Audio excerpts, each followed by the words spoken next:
Quant à la justice tunisienne, je n'attends rien. Elle attend rien Mais pour j'attends de mon peuple, j'attends le soutien de mon peuple, le soutien de la justice française et étrangère. J'attends de l'humanité le soutien, j'attends la vérité et rien que la vérité. Merzougi est un pion de Nahda. Merzougi est un pion de Nahda. Levez-vous, il se lève, asseyez-vous, il s'assoit. Et rien, j'attends rien de Merzougi. Et l'opposition, qu'est-ce qu'elle a comme visée, comme projet d'avenir pour sortir? L'opposition voit que le gouvernement doit démissionner et doit quitter. Elle est un gouvernement, elle n'a rien fait pour la Tunisie, mais elle a aussi,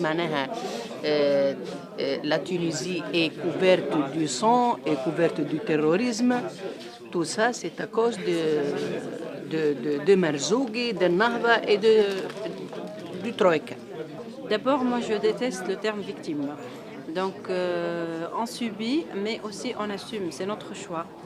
Ce que Choukri a eu et ce que moi j'ai eu et ce que la population tunisienne a eu à travers l'assassinat de Choukri Belaïd, nous assumons notre choix politique et nous assumons notre choix, franchement, notre choix d'aimer la Tunisie et d'aimer une Tunisie spécialement moderne, démocrate et libre.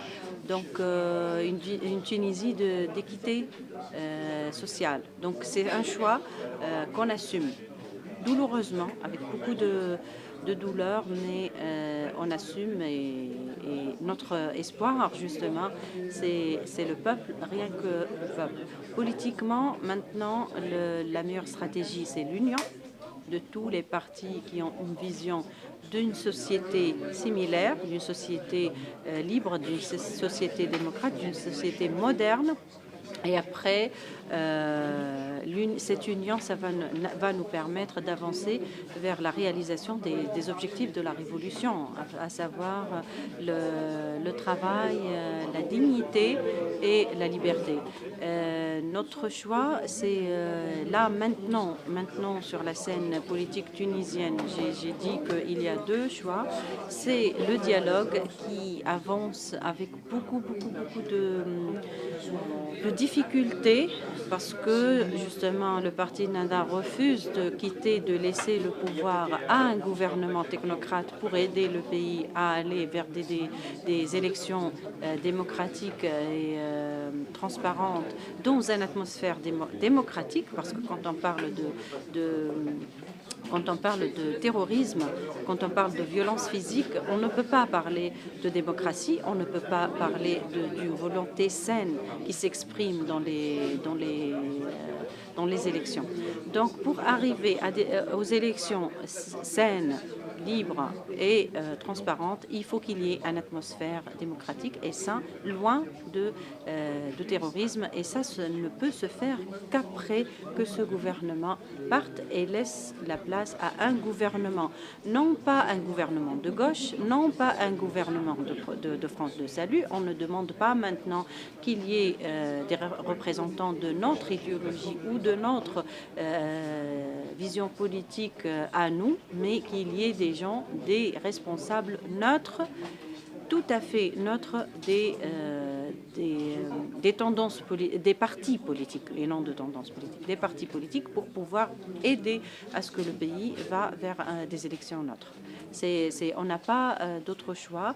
Nous aussi, notre choix, c'est la population, c'est les manifestations, c'est notre seul moyen de s'exprimer et de faire entendre notre voix et notre vision politique de la Tunisie. Je pense qu'on va s'en sortir d'abord parce que le gouvernement en place n'a pas beaucoup de choix, mais le gouvernement résiste par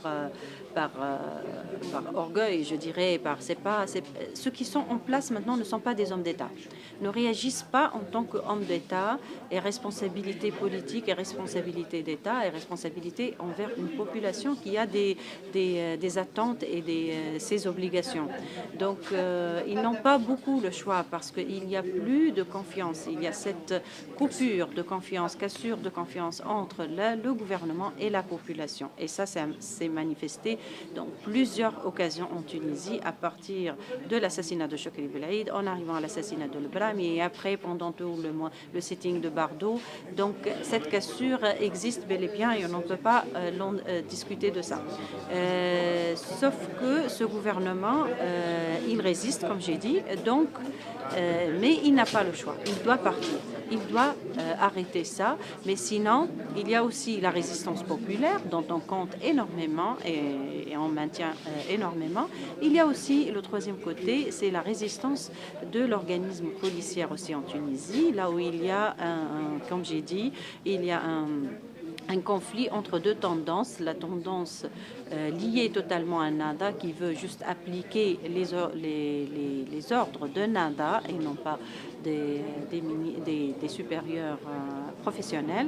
Et il y a ce groupe et un organisme au sein, enfin, il y a le ministère de l'Intérieur, je dirais, le reste des policiers qui veulent avoir la police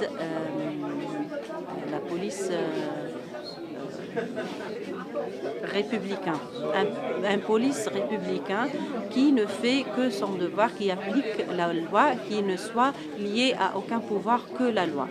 Et ça, c'est un débat et c'est un conflit qui est très intéressant parce que ça peut aussi aider la Tunisie à s'en sortir de ce bouchon politique. Le Front de gauche était toujours avec le peuple tunisien et avec les partis de gauche en Tunisie spécialement. Le Front de gauche, c'est notre ami, c'est notre soutien, c'est notre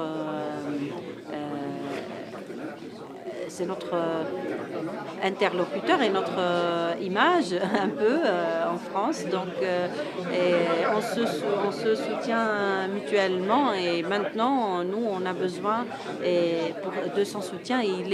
C'est un parti qui est toujours à nos côtés et on le remercie, bien qu'il n'y a pas de remerciement entre les camarades, mais on remercie tous les militants du parti de gauche et du Front de gauche qui nous soutiennent sans condition et qui sont là avec nous dans toutes les circonstances douloureuses et moins douloureuses. Ils sont toujours là et on ne peut que vraiment remercier les camarades pour ça.